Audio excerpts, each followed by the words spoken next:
welcome to the penal colony of French Guiana. Hey! Ho! Whose prisoners you are. Get moving! And from which there is no escape.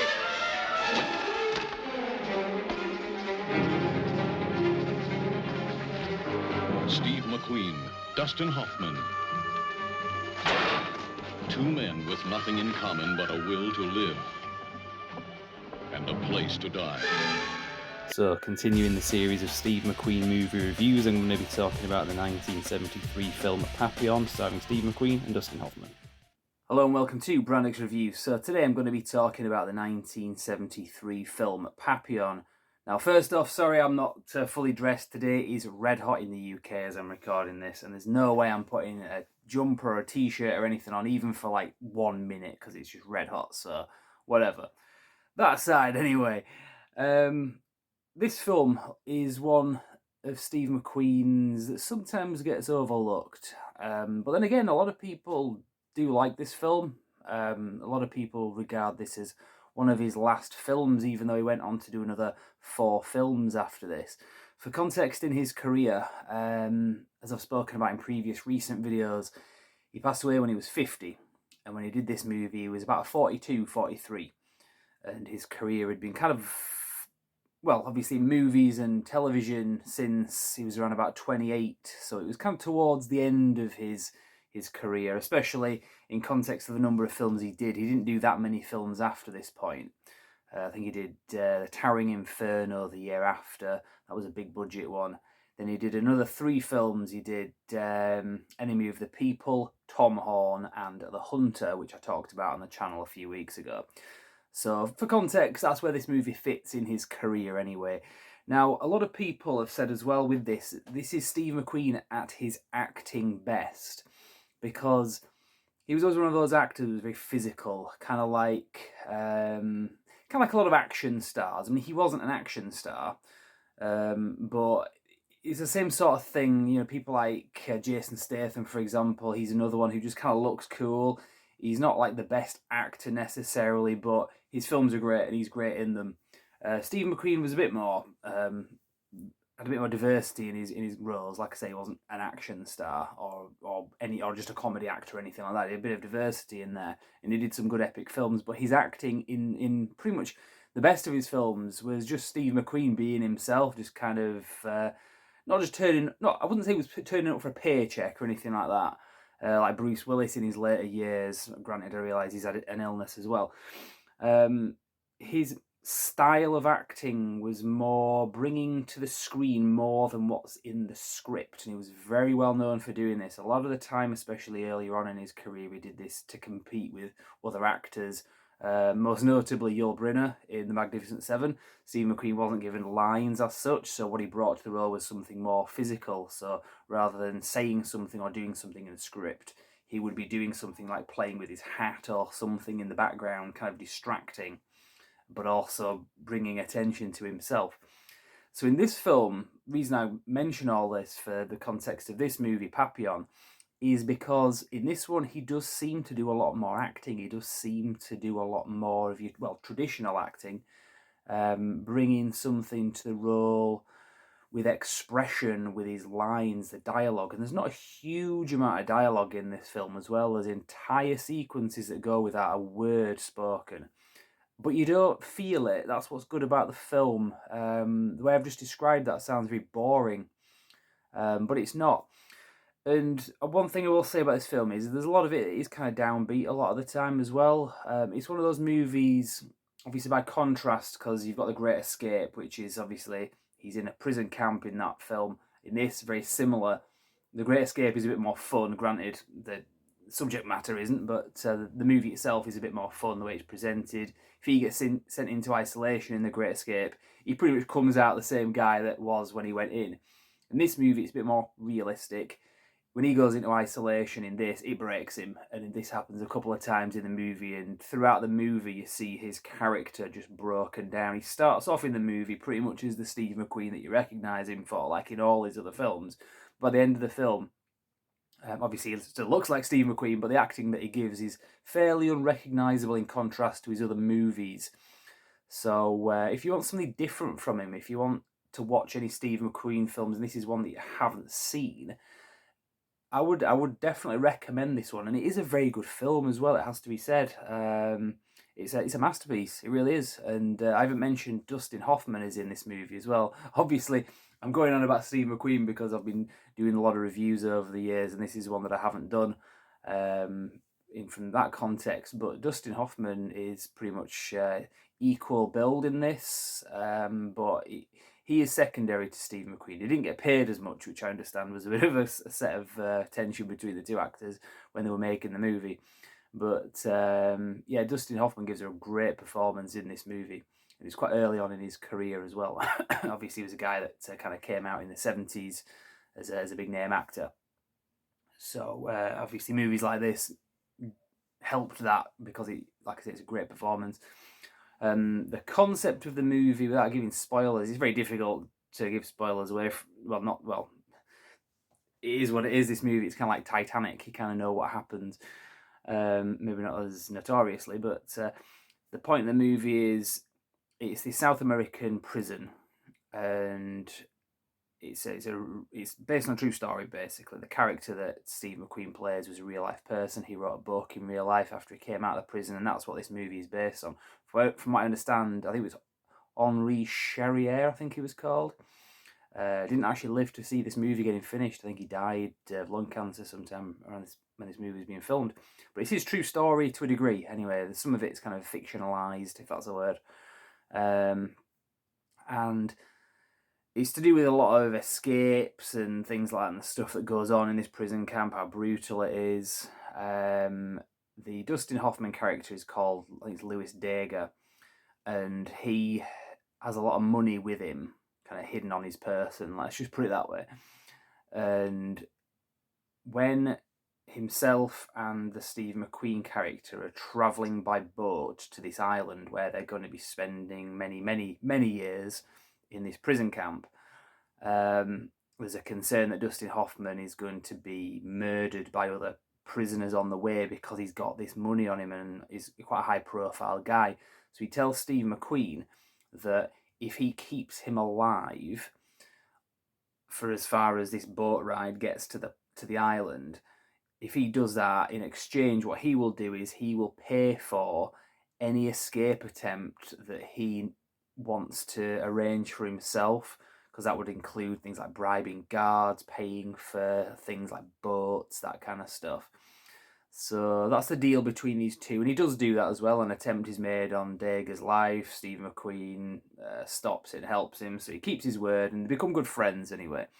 And their friendship kind of grows as well because Dustin Hoffman really has a loyalty to him as well, and in exchange, Steve McQueen has a loyalty to him. So they've got a really good friendship basically, and it's built on trust and obviously living up to your word kind of thing. So it's pretty good performance, pretty good character dynamic that they've got, because they're quite two very different characters as well. Dustin Hoffman's kind of small and squirrely, can't look after himself.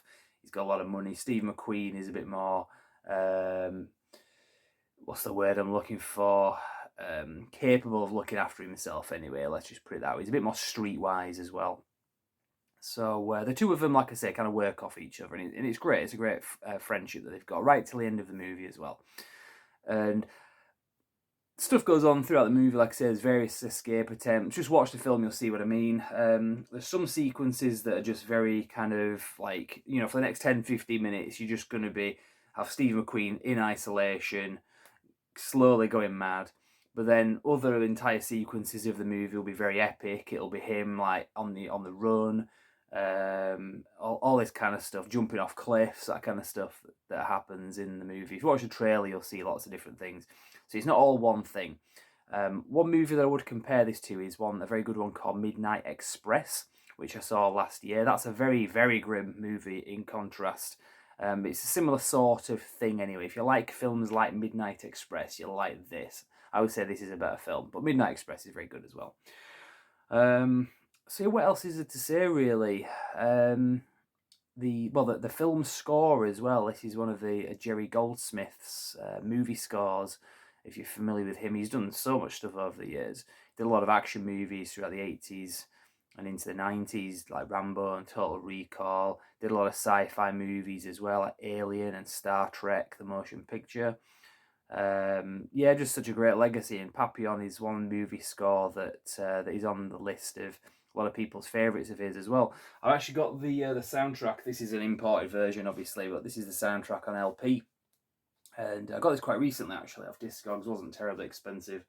So let's see if I can just put that back there without it falling over. The movie itself, I saw this film when I was about 19. I started watching Steve McQueen movies around about the late 90s, 1999, I seem to remember. I started collecting his movies. I think Bullet was the first one that I got, having seen a few of others of his movies as a kid. But around about the time, I got Papillon as well on DVD. And it's very expensive. This was back in the year 2001, I think I bought this. And it was £20. That's what we paid for DVDs back then. Similar to pretty much the same as what you would pay for 4K discs now. So we think things are expensive nowadays. It was the same price back then. This was considered a premium product. Now the DVD's got some interesting stuff. It's got a featurette on there called Magnificent Rebel. I don't know if that was included on the more recently released Blu-ray that they did, because the Blu-ray that I've got of this is an import. I actually bought this just before the UK got its own version. You can see it's all in foreign language. We just play with English audio, no forced subtitles. So that's good. But they did a remake of this movie back in 2017. I think Rami Malek was in it. And around about that time, it got a proper Blu-ray release in the UK. So I didn't really need to buy this one other than being impatient. But this doesn't have any extra features on it, unfortunately. That's why I've still kept the DVD. So anyway, there's probably a lot more I could say about this movie, but I've kind of gone on for quite a long time. So like I say, it is one that I would recommend. As I say, a lot of people have said that this is the only movie that Steve McQueen really acts in. I can see where they're coming from with that. I wouldn't agree with that statement in those words. I mean, he acts in other films, but it's the style of acting that he gives in most of his movies. He's just very kind of physical and kind of realistic as well, which is great. But in this one, he does kind of go a little bit further, well, a lot further, to be honest. And he did some of his own stunts, for example, which was quite interesting. There's a bit where he jumps off a bit of a cliff, when he gets fired, he gets shot by some darts and jumps off this cliff, and you can really see when he's doing it, he's like going for it as well. He's not just playing around. He's the expressions that he's got in his face, like I said, he's a very physical actor. But then when the cause comes to it and his character has to develop throughout the movie, he did that. He really did go from A to B to C as his character is broken down throughout the movie. I understand as well this film was actually was filmed sequentially, which is quite unusual because a lot of movies just film things out of sequence at their own convenience, then kind of chop them together and edit them together.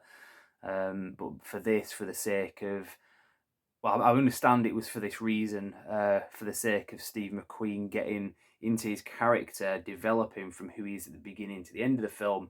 They filmed it sequentially so that he could stay present and conscious of who his character was throughout this. So, like I say, very good film based on a true story. As I say, at the end of the movie as well, in the end credits, it does actually show you the location where this happened in real life, and it looks like a really terrifying place. It's all overgrown because apparently the place was shut down before Henri Charrier, the character that Steve McQueen played, well, the real life character that Steve McQueen plays, it was shut down before he passed away. So you got to see that at least anyway, because it looked like an absolute hellhole. And if you see the movie, you'll see what I mean as well. But as I say, don't be put off by the fact that this movie might sound depressing. I wouldn't say it's depressing, it's a bit downbeat. And you kind of have to be in the mood for it. For example, today, I've been ill. I've been off work today. I'm feeling a little bit better now.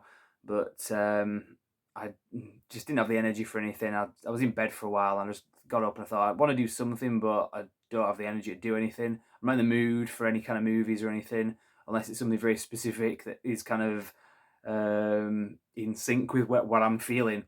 I thought, Papillon, that's a good film. That's like a good long film. It's not going to like I say, I'm kind of in sync with it because I'm not feeling too good. So, yeah. it's one of those kind of movies anyway. It's one to watch when you're off work sick, and hopefully you won't feel worse than you were when you started.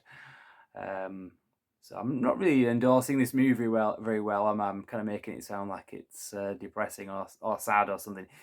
Without giving a spoiler away, it has got a very positive, very upbeat ending as well.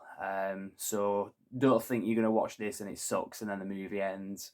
It's got a good, happy ending. So on that note, I'll better bring this to a conclusion because like I say, I've kind of rambled a little bit, but I hope that obviously makes sense to you. And if you do choose to watch this film, I hope you enjoy it because it's one that I've revisited many times over the years. And I've always enjoyed this film. So there you go. Right, well, I'll leave it there. Brandix Reviews, you can like this video, you can subscribe to the channel. But yeah, oh, and also, yeah, check out Tactical Soap as well. In the description of the video, I've got an affiliated link with a discount code. In fact, I'll edit in some information on that just before we cut away. But for now, I will say thank you very much for watching. Very quick 10-second promo and affiliated link for you with a discount code. Tactical Soap. We've got Maverick, Bond and Durden. Check out the video description for a link and a discount code.